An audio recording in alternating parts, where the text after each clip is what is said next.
ഇലക്കറികളൊക്കെ കഴിക്കാൻ മടി കാണിക്കുന്ന കൂട്ടത്തിലാണ് നിങ്ങളുടെ കുഞ്ഞുമക്കൾ എങ്കിൽ അവർ ഇഷ്ടപ്പെടുന്ന രീതിയിൽ നമുക്കൊരു റൈസ് തയ്യാറാക്കി നോക്കിയാലോ. എൻ്റെ 2 വയസ്സുള്ള മകന് ഏറ്റവും ഇഷ്ടപ്പെടുന്ന ഒരു റെസിപ്പിയാണ് കേട്ടോ ഞാനിവിടെ ഷെയർ ചെയ്യുന്നത്. അതിനായിട്ട് കുറച്ച് ചെറുള്ളി എടുത്ത് ചെറുതായിട്ട് അരിഞ്ഞെടുക്കുക. അതുപോലെ ഒരു പിടി സ്പിനാച്ചും അരിഞ്ഞെടുക്കുക, ചെറുതായിട്ട് അരിഞ്ഞെടുക്കുക. ഞാനിവിടെ ബേബി സ്പിനാച്ചാണ് യൂസ് ചെയ്തിട്ടുള്ളത്. നിങ്ങൾക്ക് സാദാ ചീരയാണെങ്കിലും ഇവിടെ യൂസ് ചെയ്യാം.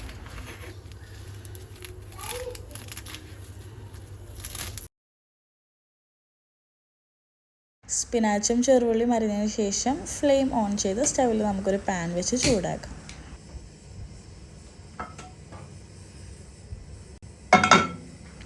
ഇനി പാൻ നന്നായിട്ട് ചൂടായി വരുമ്പോൾ അതിലോട്ട് 2 ടേബിൾ സ്പൂൺ ഓയിൽ ചേർക്കാം. ഞാനിവിടെ കോക്കനട്ട് ഓയിലാണ് യൂസ് ചെയ്തിട്ടുള്ളത്. അതിന് പകരം നിങ്ങൾക്ക് 2 ടേബിൾ സ്പൂൺ നെയ്യോ ബട്ടറോ ഏതാണെങ്കിലും നിങ്ങളുടെ മക്കളുടെ ഇഷ്ടത്തിന് നിങ്ങൾക്ക് ചേർക്കാം കേട്ടോ. എന്നിട്ട് ഓയിൽ ചൂടായി വരുന്ന സമയത്ത് അതിലോട്ട് കുറച്ച് കടുക്, അതുപോലെ ഞാനിവിടെ ഒരു വറ്റൽമുളക് യൂസ് ചെയ്തിട്ടുണ്ട്. നിങ്ങൾക്കത് വേണമെങ്കിൽ ഒഴിവാക്കാം. എൻ്റെ മകന് ഈ എരിവ് ഓക്കെയാണ്. പിന്നെ അതിലോട്ട് കുറച്ച് ഉഴുന്ന് പരിപ്പ് ഞാൻ ചേർത്തിട്ടുണ്ട്. നട്ട്സ് കഴിക്കാനൊക്കെ മടി ആയതുകൊണ്ട് ഞാൻ ഇതിലാണ് ചേർക്കണേ. ഇതിൽ ഞാൻ 4 വാൾനട്ടും 4 ബദാമും ചേർത്തിട്ടുണ്ട്. ഇത് നന്നായിട്ട് വഴറ്റിയെടുക്കുക. ഇനി കടുക് പൊട്ടി ഇതെല്ലാം മൂത്ത് വരുന്ന സമയത്ത് ഇതിലോട്ട് അരിഞ്ഞു വെച്ചിട്ടുള്ള കുറച്ച് ചെറുള്ളി ചേർത്ത് കൊടുത്ത് അതും നന്നായിട്ട് മൂപ്പിച്ചെടുക്കുവാണ്.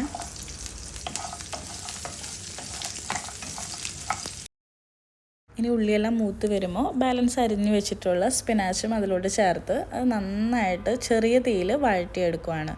നന്നായിട്ട് ചെറുതാവുന്ന വരെ വഴറ്റിയെടുക്കുക. ഇപ്പോൾ സ്പിനാച്ച് എല്ലാം നന്നായിട്ട് വെന്ത് നമ്മളിട്ടതിനേക്കാളും പകുതിയായിട്ട് വഴണ്ടി വന്നിട്ടുണ്ട്. ഇനി നന്നായിട്ട് വെന്ത് വരുന്ന സമയത്ത് ഞാൻ ഫ്ലെയിം ഇവിടെ ഓഫ് ചെയ്യാണ്. ഇനി ഇത് ആറാനായിട്ട് വെയിറ്റ് ചെയ്യാം. ഇനി നമുക്കൊരു മിക്സിയുടെ ജാർ എടുത്തതിന് ശേഷം നമ്മൾ വഴറ്റി വെച്ചിട്ടുള്ള എല്ലാ ഇൻഗ്രീഡിയൻസും അതിലോട്ട് ചേർത്ത് ഞാൻ ചെറുതായിട്ട് ക്രഷ് ചെയ്തെടുക്കുകയാണ് ചെയ്യണത്. ഇപ്പോൾ കുഞ്ഞു മക്കളാണെങ്കിൽ നിങ്ങൾക്കിത് നന്നായിട്ട് അരച്ചെടുക്കാം പേസ്റ്റ്. ഇനി വീണ്ടും പാൻ ചൂടാക്കിയിട്ട് അതിലോട്ട് 1 ടേബിൾ സ്പൂൺ നെയ്യ് ഞാനിപ്പോൾ ചേർത്തിട്ടുണ്ട്. നിങ്ങൾക്ക് ബട്ടറായാലും യൂസ് ചെയ്യാം. അതിലോട്ട് ക്രഷ് ചെയ്ത ഇൻഗ്രീഡിയൻസ് എല്ലാം ചേർത്ത് നന്നായിട്ട് മൂത്ത് വരുന്ന സമയത്ത് ഞാനിവിടെ 1 കപ്പ് കുത്തരിച്ചോറാണ് ചേർത്തിട്ടുള്ളത്. ഇതിന് പകരം ബസ്മതി റൈസോ നിങ്ങൾ ഏത് റൈസാണ് യൂസ് ചെയ്യുന്നത് അത് ചേർക്കുക. അത് നന്നായിട്ട് ഇളക്കി കൊടുക്കുക. അങ്ങനെ എളുപ്പത്തിൽ നമ്മുടെ റൈസ് റെഡി ആയിട്ടുണ്ട്. പിന്നെ ഞാനിപ്പോഴാണ് ഉപ്പ് ചേർക്കുന്നത്.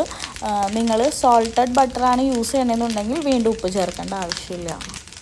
ഇനി ഒരു വയസ്സിനൊക്കെ താഴെയുള്ള മക്കൾക്കാണ് ഇത് കൊടുക്കുന്നതെന്നുണ്ടെങ്കിൽ ഈ റൈസും നമ്മൾ അരച്ചെടുത്തിട്ട് കൊടുത്താൽ മതി. അപ്പോൾ അവർക്ക് കഴിക്കാൻ എളുപ്പമായിരിക്കും.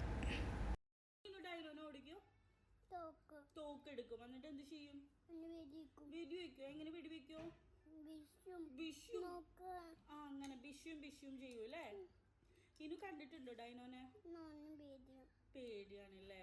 അപ്പം ഇത് കഴിച്ചാൽ മതി കേട്ടോ. നല്ല ധൈര്യം കിട്ടുന്നു. ഇഷ്ടമായോ? നല്ലയാണല്ലേ. നല്ല കുഞ്ഞ് കഴിച്ചോട്ടെ. ഹെൽത്തി ആണേ.